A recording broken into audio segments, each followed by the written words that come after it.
Hello and welcome to the Tifo Football Podcast. I'm Joe Devine, and today I was joined by Seb Stafford-Bloor and two other fantastically exciting guests. The first was Angus Kinnear, who is the CEO of Leeds United, and the second was Anouk Mertens, who is the managing director of Tifo Studios and the executive producer of the Leeds United documentary Take Me Home.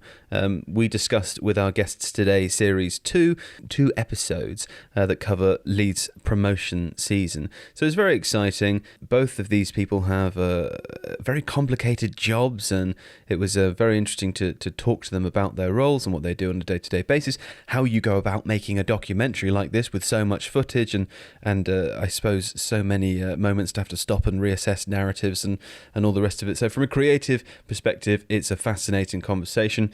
But also, we were delighted to be joined by both at the same time so that we could talk about the dynamic there as well. Because, of course, Angus says he had some reservations initially before Series 1 of Take Me Home. Of course, any football club or anyone running a football club probably would do. And from Anouk's perspective as well, obviously their focus is on storytelling. They want to make the best documentary possible. So I wanted to ask both of them together, really, whether those desires worked in tandem throughout the process or whether they ever sort of crossed over. Was there ever a situation where, Angus and from Leeds, the club perspective, didn't want this particular bit to come out, or from Anouk's perspective, there was a wonderful bit that they couldn't use? Turns out I don't think there was any veto, but that sort of conversation was particularly interesting to me. Seb and I have discussed recently the Tottenham Hotspur documentary too, and I think there's always a line, I suppose. One of the common criticisms of shows like this is that they can end up just being adverts for football clubs, and so I put that to both Anouk and to Angus to see what they would say, and the response was very, very interesting. So many thanks to both of our guests for attending, and of course to Seb too. Before we get started, though, I would like to remind you that if you like Leeds or football or Leeds and football or just sports generally, you should subscribe to The Athletic, because for the duration of September, you can get an introductory offer for £1 a month, which is pretty amazing. I think we cover 11 different sports, something like that, dedicated journalists for every team. The quality is fantastic, and I'm sure many Leeds fans listening will know that the one and only Phil Hay is the Athletic correspondent for Leeds United. He's a fantastic chap, and his work is truly, truly valuable, and I think you'll all agree, worth £1 a month. So if you want to do that, you can visit theathletic.com/Tifo. Okay, so without further ado, I will leave you now in the warm hands and the cool embrace of Angus Kinnear and Anouk Mertens.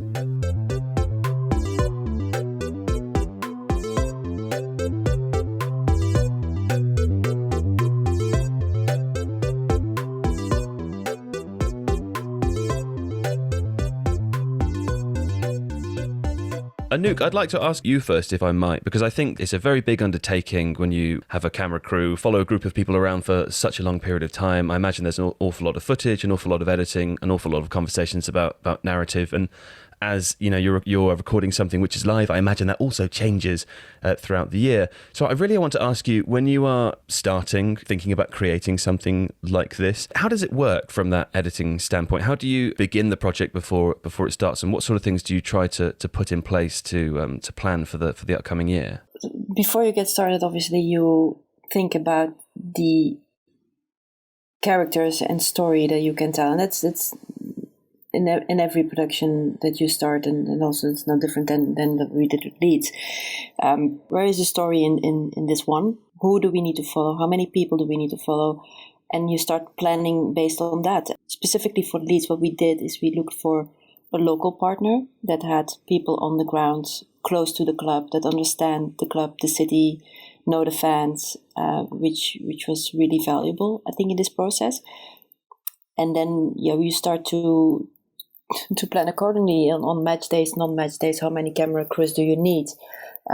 What do they need to capture? What are they allowed to capture? How do they get in the practical details that we have been harassing the club with for the past 2 years? But it was really good relationship feedback on how we would arrange everything from a practical point of view. And then obviously it starts with capturing the most interesting bits and based on, because this is the thing, if you start shooting at the beginning of a season, you have no clue where the season is going to go.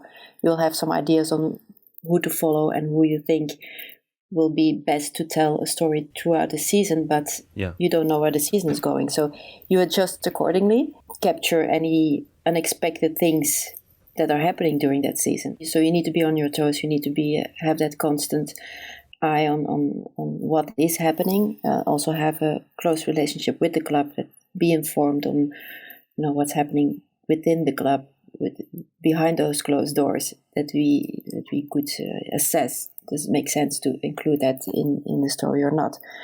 And the editing starts really as a second part after that, and particularly in this last season. If you look at the post-production, there's a lot of material that we have. Obviously, the people need to start logging, all that material, because otherwise it becomes impossible to edit and get the best pieces out of that. So typically you would need, after this season, like 16 weeks of post-production. We squeezed that into 8, which made it, wow. We had like people working 16 hours a day, 7 days a week, just to make sure that we got this ready in time for the start of the Premier League. So. Right, yeah. And I said I was going to ask this before. It might be quite a boring question to people listening, but it's twofold. The first is, how does the storage situation work with all of that material? And the second is, if you are filming, for hours on filming days, is it somebody's responsibility to watch back through everything to make sure that you're not leaving out, something that's a fantastic aside or a lovely bit of colour or a great bit of interview?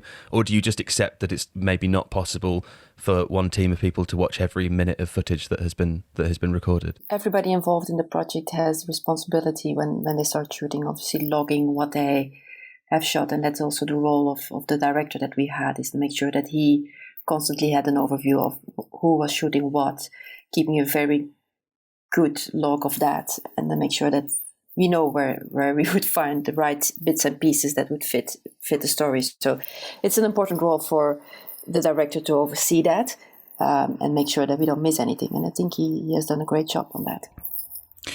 Angus, can I just ask you, when you first heard of the project, did you back in the first series, did you have any reservations? Yes, I had lots of reservations. I think the concern with series like this is how they're going to portray the club and the staff, and whether they're going to do it fairly. And I was always sort of conscious that there might be a desire to turn people, including me, into you don't want to come across as a David Brent.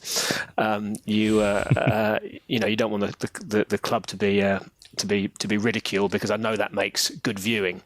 And obviously I couldn't have been more wrong in terms of the way that Neo and the City Talking approached this. I think they gave a really honest and truthful picture of what it's like in the club day by day, and they were sensitive to the challenges that we all faced. And I think once you've built up that level of trust with them, then I think that's why the documentary comes across as so honest, because everybody believed they'd be treated fairly. And to be honest, the camera crew, they just became part of the daily life of the club. Yeah, that's really interesting. You mentioned there the idea of being made to look like David Brent. I want to come back to the other side of your answer, but let's start with that, because it's a very interesting concept for someone to be filmed throughout throughout the year, I suppose. And Angus, your character, for want of a better term, is very important in Series 2, because there's a kind of lack of Marcelo Bielsa, which I'd like to discuss at some point, but also it's sort of you and Victor Orta, really, and Russell Crowe, that help determine the narrative of the show. So it's a really important character, I think. Did you feel that pressure? What was it like to be filmed regularly? Did you feel your behaviour changing at all when you're on camera? Because I think that's a very normal thing, isn't it? What was your experience of it? It was. Obviously, Russell's wanted to work with me for a long time, so it was a great opportunity for him. But to be honest, you don't view it in those terms. You never know what's going to be used and what's not going to be used. So there's sort of hours and hours of footage, and you really sort of lose track of how it's going to be put together, and whether you're going to end up being an important voice or not an important voice. I think because of lockdown and managing the club through that, my role became more important. I think there's an element that where I get used because you can't understand a lot of what Victor says, despite the fact what he says is much more interesting.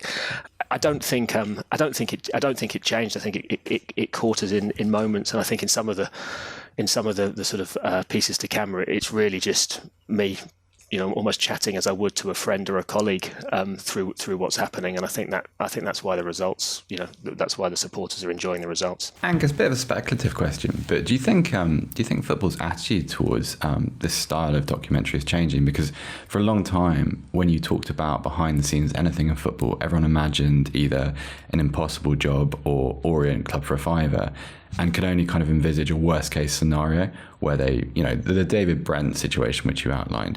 Do you think it's kind of, do you think that's changing and evolving, and people are seeing kind of the, the value in letting people through the door and behind the curtain?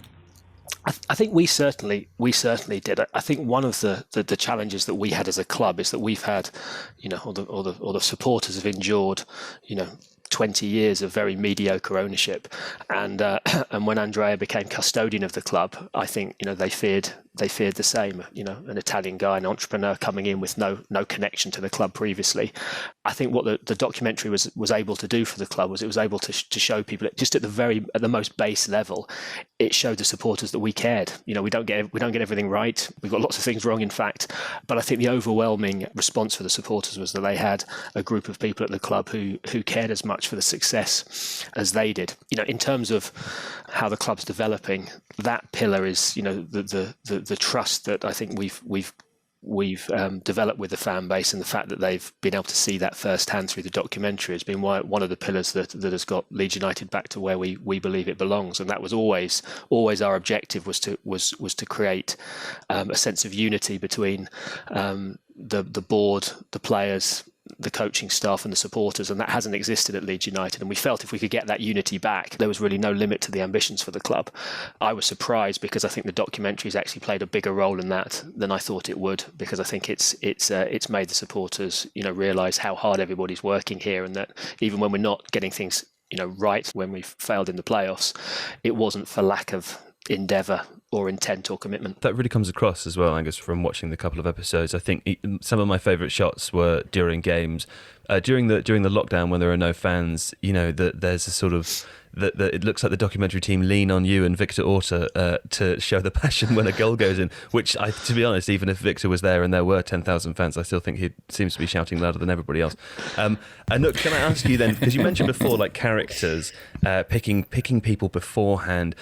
I'd like to ask you what drew you to Angus, other than the fact that he's the CEO of the club, so an obvious target. But I wondered if he seems to be there sort of throughout. So if there was something about his character that was useful to you and your team from a creative standpoint, but also just generally speaking, before you actually start filming, how do you think about who to film? How do you think about what characters to pick? Do you have a checklist, for example? When we started the series, we wanted to give a broad view of the club and the city, which means that we needed to have some of the staff, key staff, board members, fans, players. So we wanted to have that mixture, and we had some debate on who to follow. And obviously, when you start shooting, you quickly discover who really works well on camera and who can tell a good story. And in the case of Angus, obviously, he's the face of the club. He can really bring the passion across for that club. And I think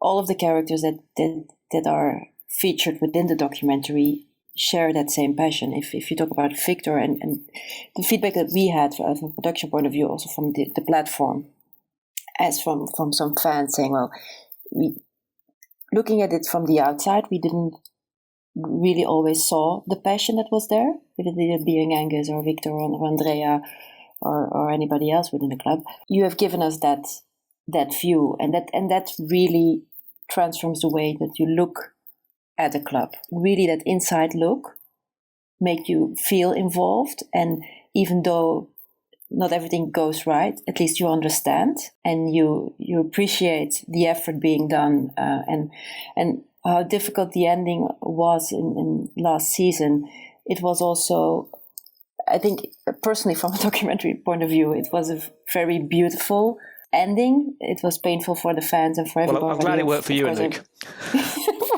I know it was for you, but from a storytelling point of view, the way you bounce back and the trust in saying we're gonna do this, it's very powerful. Even in this kind of a defeat, to say just stand up and say we go again, and that for me really worked well, and then everybody involved, including Angus and Angus, you in the second season were very crucial in taking us along through this very extraordinary season, and especially during COVID as well. And I think it helps people to really get engaged with the club and understand how difficult it is to run a club. I'm glad you said that. This is the exact dynamic I was hoping for with this podcast, is a little bit of conflict between the documentary team and the club. I wanted to come to ask these questions. I think it's very interesting. And I was going to save it for a little later, but let's just jump into it now because we've come to it organically. I think what was particularly interesting to me about recording this is obviously speaking to both of you about your jobs. You seem to work exceptionally hard, and they are, very impressive roles. So that's particularly interesting. But also, you will both have hopes and aims when you're approaching a project like this. Many of them will cross over. I imagine, making a great documentary, which is fantastic for Leeds fans and chronicles what is a hugely important season for the club, is presumably the main aim. But also, I imagine that there will be you'll have some slightly different aims as well. I mean, we've heard just there, obviously it's sad for the fans, but from a documentary standpoint, from a narrative standpoint, not being promoted the season before Leeds eventually were, it actually kind of works quite well for the story and helps bounce into series 2. And look, let me ask you then, in terms of access to the club, what were your hopes going into this? What did you get out of it? Did you ever feel that that you're kind of pulling in one direction and that Angus, for example, is pulling in another direction, or did it feel fairly smooth throughout? Overall, we had a very, very smooth working relationship. And I know from in the beginning, and Angus, when we first met and talked about this documentary, we felt a lot that there was a bit of like, what is this going to be like? How are we going to tell the story? And I think it's about building that trust also with the local team, and make sure that we want to tell an honest story. And we were not in this to, portray or ridiculous anybody. But for us, it was important that we did get the access, and we did get some sort of the liberty to tell the story that we wanted to tell. And I think by the way of having an honest conversation and just regularly checking in for this is what we want to do, is that worked well in the end. I think hopefully, for both parties. Obviously, we need to take into account that it's not the main business of people running the club of being characters in a documentary. So we may have come with lists of requirements that were not always possible or feasible, but at least I think we came up with a good set of agreements that what could be shot, how we could enter. So it was basically a weekly check-in to see what could be done and what was interesting to film. So that's interesting from a process standpoint. Angus, who has final say? Did you have a veto on anything? No, we didn't need one. I mean, I guess that was this nervousness at the start, but I think the guy, as Anouk said, it's really about the guys on the ground, the guys who are with us every day, and they really became, part of the office. When we went up, although they were holding the cameras, they were celebrating with everyone else because they'd spent 2 years with the club, and I think that was the key. They just became part of the fabric of the club, and because they were so trusted, I don't think there are any David Brent figures here, but you needed the confidence that people aren't going to be edited in a way to make you look like that. And once we had that trust, I think everybody in the club actually became a sort of convert to the project. Because when it started, the concern would be that it would just be a distraction, because ultimately there's no prizes for making a good documentary in a football club. You need to get promoted and you need to run the club sustainably. But actually, I think we became converted because we saw the power that the first series had, and one of the things that we haven't discussed is not only how it engaged our core fan base, but how it's engaged people who've never thought of Leeds United. I mean, it's the wonderful thing of the Amazon platform that people are watching this. We've had letters and calls, and I've met people from across the world who are effectively now Leeds United fans because they've been brought into the emotion of the documentary. And I think one of the reasons why it worked so well is I think both series are shot in an emotional way. It's not a fly on the wall looking for drama or looking for comedy or looking to ridicule anybody. It's actually, I think it actually captures the emotion of the team and the supporters and the city. Yeah. And that's something that supporters from or football fans from around the world have kind of bought into. And as we all do, when we're on Amazon as a platform, you stumble into something that you might have never chosen to watch, and we get some really strange letters from people who are now following the fortunes of Leeds United from various places around the globe, even if they've never had any interest in football previously. And that's a wonderful thing. Is that one of the draws for you then? Because presumably, we outlined at the beginning, there are a lot of things that could go wrong from your perspective when you go through a process like this. What are the things that could go right? I mean, what are the benefits of doing it? Is it to engage a new audience who wouldn't necessarily have been au fait with Leeds before? I think it's twofold. I think one was to tell the story to existing fans of how us as custodians of the club and the team and Marcelo, how we were working towards that aim. And actually, I think it helped last season because when we failed in the playoffs, I think the fan base saw through the documentary that you couldn't really blame anybody in terms of their desire or commitment. So I think that's been important. And the second thing is certainly around about new supporters. I did an interview with NBC last week when they're sort of introducing Leeds United to American supporters. Why if you're going to follow soccer in America, should you be a Leeds United fan? And I think the documentary ends up being a wonderful advert for why you should become emotionally invested in the club. Yeah, I'm glad you've said that word advert, because I want to ask Anouk a question about this process. One of the general criticisms of these sorts of documentaries, and I would like to say, by the way, I think this is very, very different to some of the other pieces that have been released recently. But there are obviously, commercial upsides to doing this, whether it is from the very sort of basic season review, or something for the fans, or as it is, something to reach new people. Anouk, how do you deal with the sort of with the balance? How do you find the line between obviously getting as much access as you possibly can, creating something which is interesting to watch, sort of if you're not a fan of the club, for example, or is a valid, genuine piece of artwork, and then also I suppose going along with what the club's aims would be as well in doing that, because there has to be a balance between those two things, otherwise projects like this don't exist. How do you deal with people who think that these sorts of programs are just adverts for the club? From our point of view and from a documentary point of view, we just focus on trying to tell a good story. There is no bigger reasoning behind it. How do we balance that? This is not how we looked at it from the beginning. So we felt that this was an interesting story. The people in the club involved, and it turned out beautifully. And I'm very happy that it works out for the club as well, also abroad. And I must say now it's the last 2 weeks, because the second season is non-exclusively on Amazon. So we've been approached by a lot of broadcasters with the start of the Premier League saying, well, we are airing Premier League rights. Can we please have the documentary? Because we want to explain to fans and local viewers of the Premier League who is Leeds, where do they come from, what's the background of that club, and that documentary really helps for that, but wasn't really made for that purpose. But that it serves that purpose is, I think, it's a good thing. And also purely looking for it from a business point of view, from a documentary point of view, it's a good thing that it's a product that everybody wants. So true, that is true.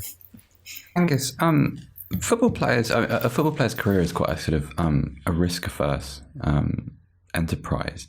Were there any Were there any concerns from your first team about this as a concept? There were the natural concerns about what was going to be required of them. But again, the team on the ground just sort of seamlessly integrated themselves into the training ground, and actually, you can capture.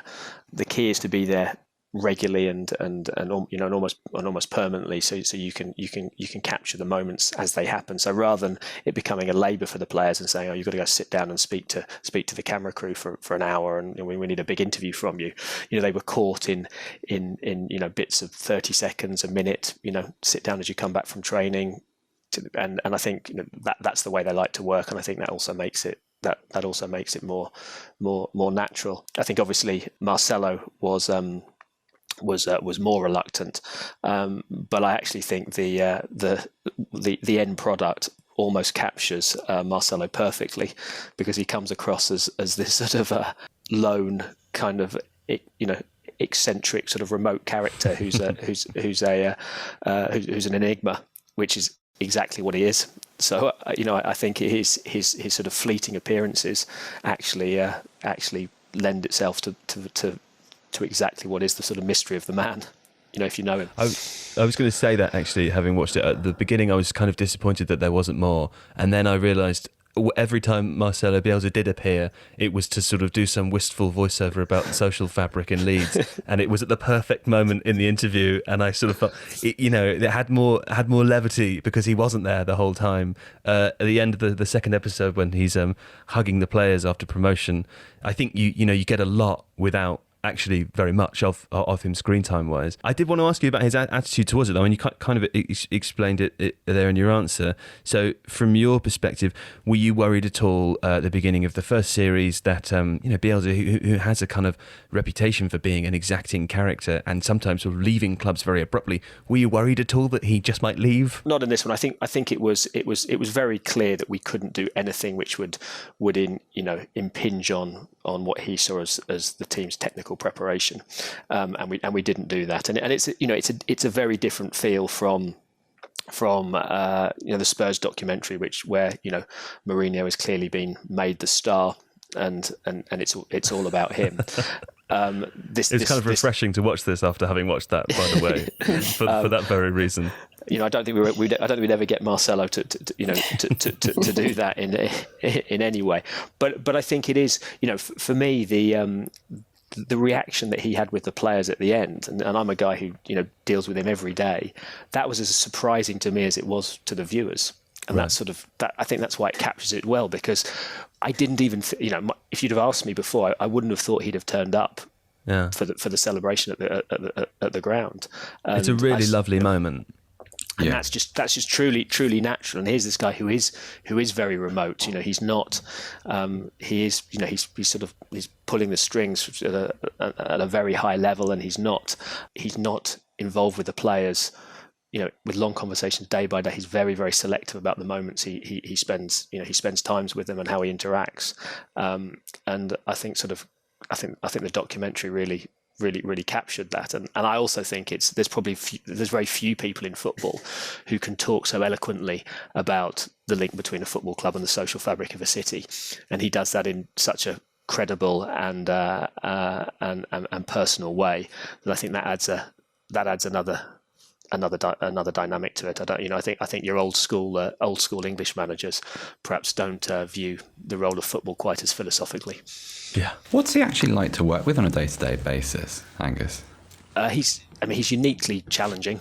I think the fact that he's left clubs that he's worked at within days and weeks, the fact that I think we're now his longest employer coming into the third year. Wow. He's ferociously exacting in terms of his standards and his requirements. But I think he's also in the world of football coaching. I think genius is a word that you can't really use very often, but I think you can apply it to him. When I deal with him, I often get I sort of get imposter syndrome, because this, I'm just listening to this guy, wax lyrical about the technical details of a game or a player, and it's so insightful. And after I've worked in football for 20 years, and you spend an hour with him, and you realise you don't understand the game at all, which is pretty humbling. I have to say though, presumably you're doing something absolutely right if you are Marcelo Bielsa's longest employer. Congratulations is probably the thing to say there. Good job, well done. And look, can I ask you? Can I ask you about other projects that might occur under the 11 banner? Because when we were doing some research for this, we found that there was a little advert for a future PSG series, and I wondered, are you involved in that, or can you talk about that? Well, it's a little bit early to talk about those projects.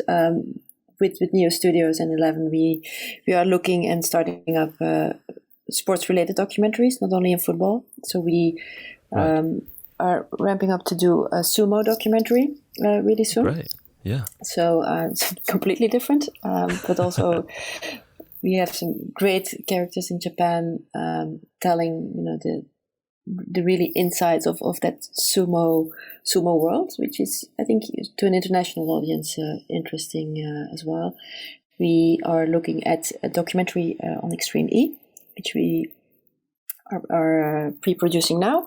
So there is a lot of things going on, also non-football related, but also always for us, it's looking for interesting stories, interesting angles that we want to tell. So. Well, what do you think it is from a creative perspective about sports that just works in the documentary format? Because we've seen more and more recently. I think back to the release of the documentary Senna, which I can't remember how many years ago that was now, maybe 6 or 7, and it performed exceptionally well. The Maradona one, its time in Napoli, came out recently, and I feel like there's been a sort of increasing number of these sorts of films, as well as series like Take Us Home. What is it about sports that suits this format for you?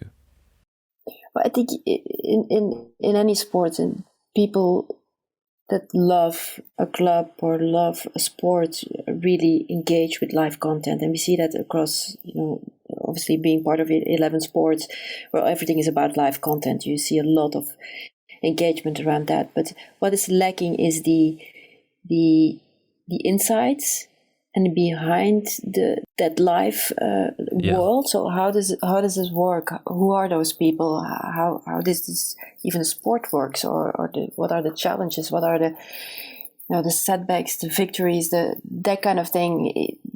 Really, I've seen it's working and engaging with that audience that engages with live content, because they just want to know more. And if you're a fan of something, you want to know as much as you can. And if you are able to bring that type of content with the right access and the right, again, characters and storylines, I'm sure that there will be much more engagement and can be a success in the future, even more than it is today. Thank you very much, Anouk and Angus, for coming. Also, congratulations. I really did enjoy the 2 episodes. Are there more coming out, or is it just 2? It's for this season, you mean? So it's just 2. Yeah. So just 2. I think that the story Take Us Home, Leads Us Home is told beautifully, and maybe there is room for a next story. Okay, well that sort of answers my follow-up question. But congratulations, it's a really good job, well done. We will be back next week with something probably not as good as this, because Angus and Anouk won't be on it, but we'll be here, so tune in if you like. Thanks very much, and goodbye.